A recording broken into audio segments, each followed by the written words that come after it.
This was a poorly ventilated bathroom that was used quite frequently, and as a result, we have a lot of mold growth.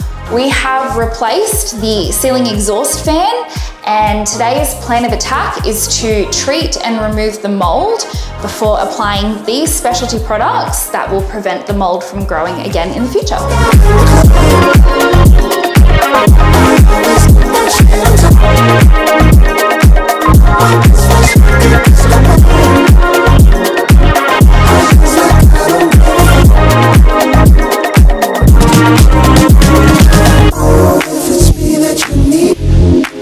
You miss me, you know I don't pick up your call.